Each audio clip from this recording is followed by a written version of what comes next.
ఇప్పుడు ఏదైతే ఇన్సిడెంట్ జరిగిందో అది కొంతమంది అధికారులు తప్పిదం వల్ల జరిగినట్లు మాకున్న సమాచారం.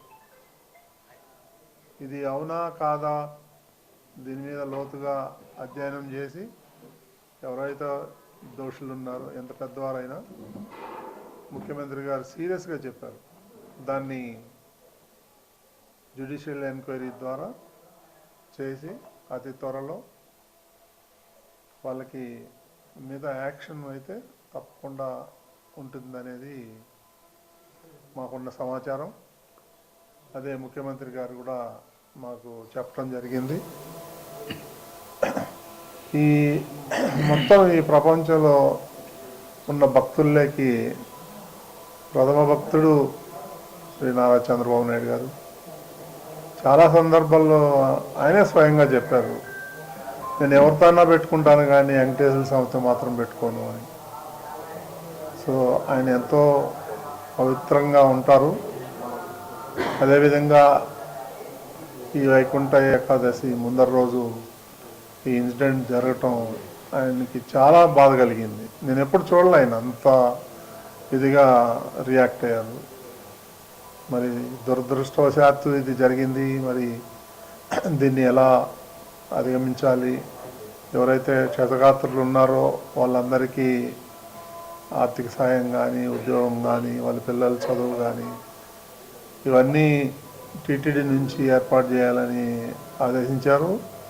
దానికి అనుగుణంగానే ఈరోజు మనం స్పెషల్గా అప్పటికప్పుడు అనుకోని బోర్డు మీటింగ్ పెట్టి దాంట్లో కొన్ని నిర్ణయాలు తీసుకోవటం జరిగింది.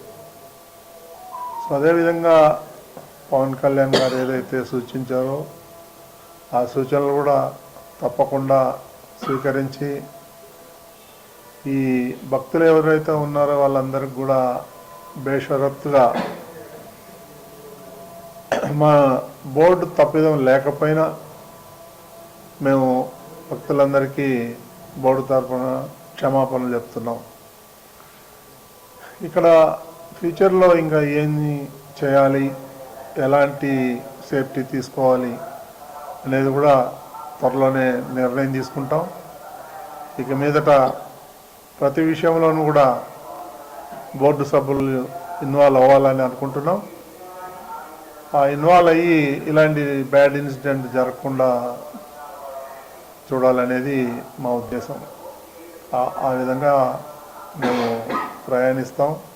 ఇక మీదట ఎట్లాంటి అవకతవకలు కానీ ఇలాంటి ఇన్సిడెంట్లు కానీ జరగకుండా మేము పర్యవేక్షణ చేస్తాం. ఇప్పుడు జరిగిన దానికి చింతించడం తప్ప ఈ సమయంలో వాళ్ళకి సహాయం చేయటం తప్ప మరి మనకు అంతకన్నా వేరే విధంగా చేయలేము. చనిపోయిన వాళ్ళని మళ్ళీ తీసుకురాలేము. ఒకటి మాత్రం స్ట్రైట్గా చెప్పేది ఏంటంటే ఫ్యూచర్లో జరగకుండా మాత్రం పటిష్టమైన భద్రతలు తీసుకుంటాం. మేము పూర్తిగా అధికారుల మీద వదిలేసి ఉండాలని అయితే మాత్రం అనుకోవట్లేదు. మేము కూడా పర్యవేక్షణ చేస్తాం.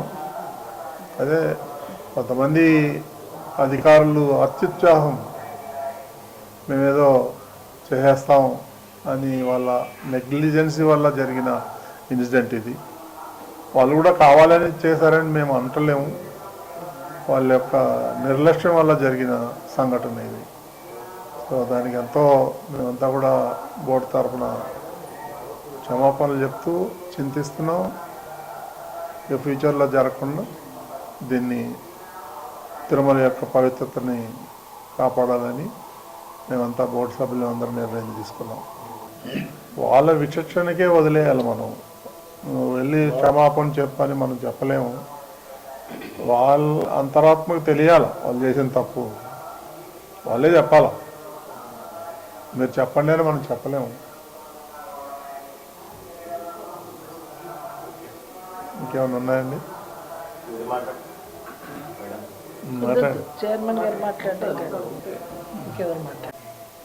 ఇప్పుడు ఆ ఒక్కటి రెండు చోట్ల తప్ప ఇంకెక్కడ కూడా ఇన్సిడెంట్ జరగలేదు. ఇప్పుడు ప్రశాంతంగానే జరుగుతుంది.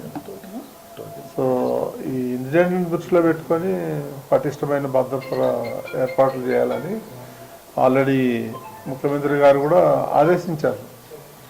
ఇక మీదట ఏమి అంత ప్రాబ్లం ఉండదు.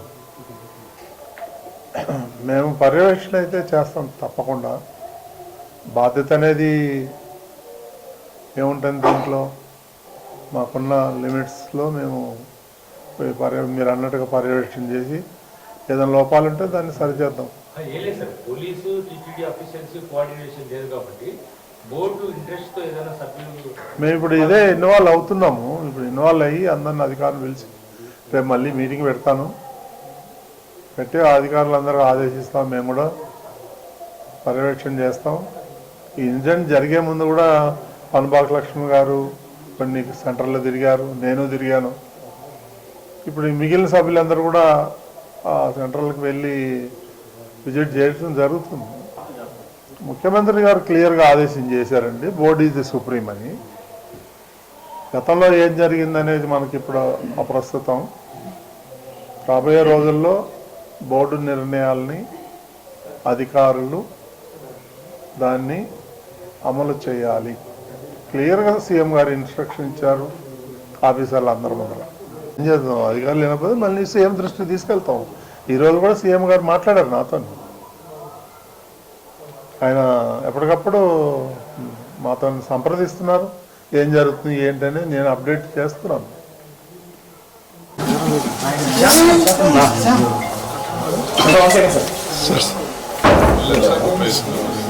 సార్ అటు పట్టుకోండి సార్. సార్ అది ఇద్దరు పట్టుకోండి సార్. 3 lakhs. 3 లక్షలు. బ్లాంక్ చెక్ ఇచ్చారంటే